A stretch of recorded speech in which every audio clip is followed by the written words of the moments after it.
Armour Pants here, how's it going? Have another tank review for you tonight. This is the T34 1776 Independence in the shop right now in the Black Friday sale, still there.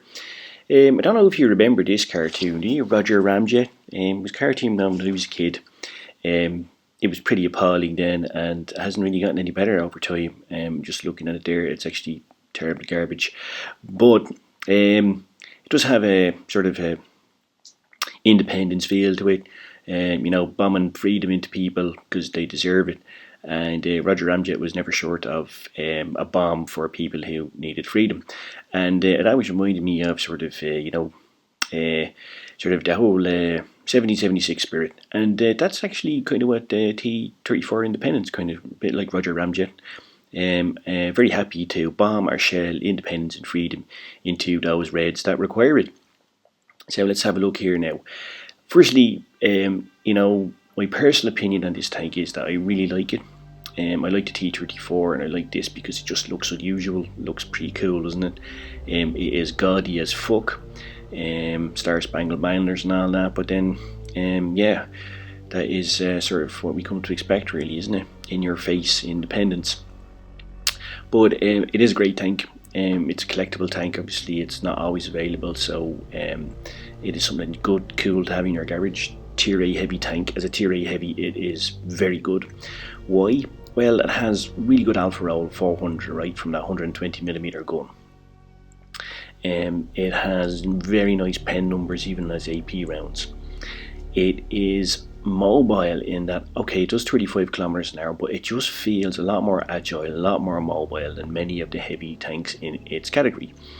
It is a hold down monster, because look at this turret here. I mean, it is just almost impenetrable, even if you're up tiered. If you go hold down in this baby, it is gonna cause havoc. But it's not limited to that. By the way, this is unusual too, and like some American tanks, it does have this impenetrable bit at the back, which will keep you safe if only your hull is shown from only if your turret is shown from the back. So now on tier 7s, look at this. This turret is just trollish. Look at that. I mean, it's just like a big throbbing penis, isn't it? And it's just impenetrable, you know. And even if you're up tiered to tier 9, it's almost impenetrable. So it's just a great tank. But because it's fast and mobile, I actually think it lends itself to going front line, long range sniping. Obviously it's great in a brawl because it has a faster reload than most of its tier 8 compatriot heavy tanks, especially the Russians. And if you get into a brawl and you're only showing your turret and they can't get down onto your hull, you will win that brawl because your turret will just bounce shots. The height of the tank also lends itself very well to going hold down and getting that turret showing. And when it's 10 degrees of under pressure, you can actually get a lot of shots off. So it is a fantastic tank, really good tank. I like it a lot. And definitely I would recommend it if you've got the money. Just stick it in your garage. And as always, it's a tier 8 tank, so you need to have like 5,000 or 6,000 games under your belt to be able to play tier 8 properly, to have those skills. But even if you're not at that stage, buy the tank, stick it in the garage because it's on sale now. It's very good value.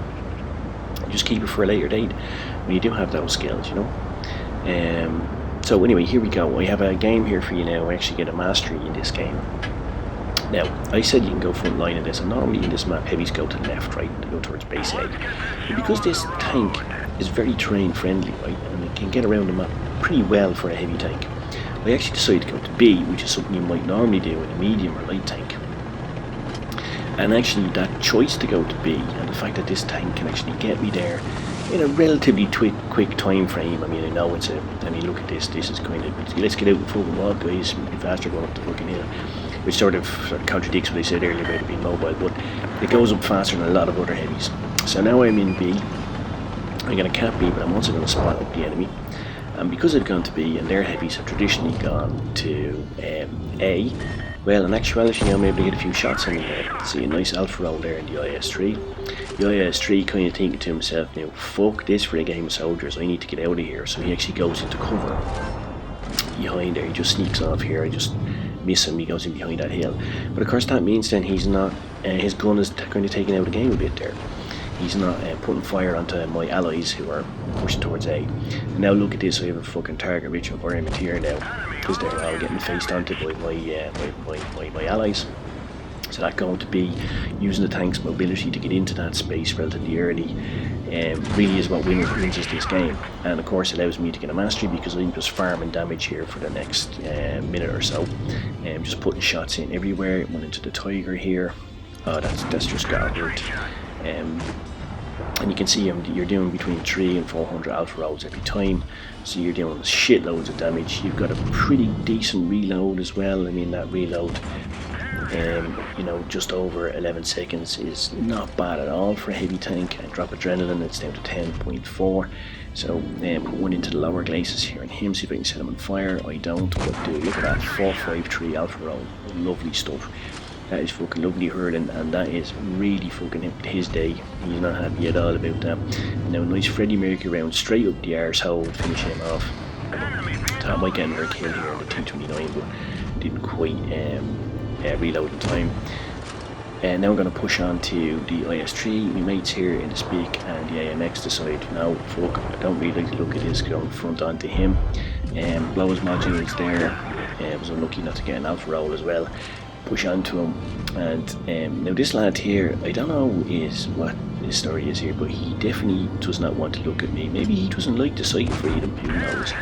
But he just completely ignores me. So I'm just gonna put another round into him here. He goes over the hill just before I can pop it into him, but actually it disallows me to get the kill because he gets hit there by my ally. And I just put one into the side of him there, and you see the gun is very good, it's very reliable. I've already done over almost 3.3k damage now.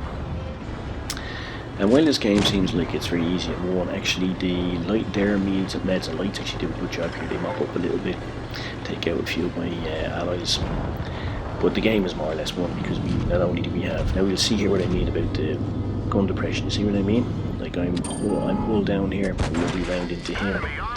Nice Freddie Mercury round again for him, straight up the arsehole. Bounce a shot there because at that distance you're not going to pen this tank, especially not with tier 7. The armour is trollish. Also I'm kind of in a hold down position, so there's my turret shot, so I'm just going to bounce shots all day. Drop to adrenaline again because I want to get the last kill, because I do think I could be on for mastery. Bam, you see, nice reliable one there. There we are, about 4.3k damage. And with the base capturing that, I'm kind of thinking that should be a mastery badge, so let's have a look and see. And of course it is, but then I pre-recorded this, so I knew that in advance, so that's hardly prophetic of me now, is it? So there you go, a bit of a carry as well, and a pretty good game all round. And that's sort of the things you can do with this tank. I sort of wanted to show you this game because it's not a traditional heavy game, and that I sort of did a heavium strategy in it. But anyway, T34, 1776 Independence. Freedom has a price, but this is a great tank. It's a hold down monster, as I said. If you can get into that hold down position, you will not be disappointed. Great gun, doing 400 alpha rolls. You saw there the Tiger did a 453 alpha roll. It's pretty mobile for heavy. It's agile. It doesn't feel clunky like others, and it's a bit of a bully boy. Absolutely a bit of a bully boy. You can go up there and just intimidate the enemy. And it's built for aggression. Just watch your hull and you will be a very happy camper, and the Reds will not be so happy at all. Use the turret, use that gun, use that decent rate of fire, use that big alpha roll, use that 10 degrees of gun depression, which is awesome for heavy. And if you can get hull down on a hill, you're just gonna farm damage. It's a great credit counter, has 170% credit coefficient, so suck on that. And basically it's just a great tank, so I definitely recommend getting it. Won't let you down, and as it's a heavy, it's forgiving too, so you can even afford to make a few mistakes. And we've all made mistakes, haven't we? Alright, now cheers, take it easy now, see you, boys.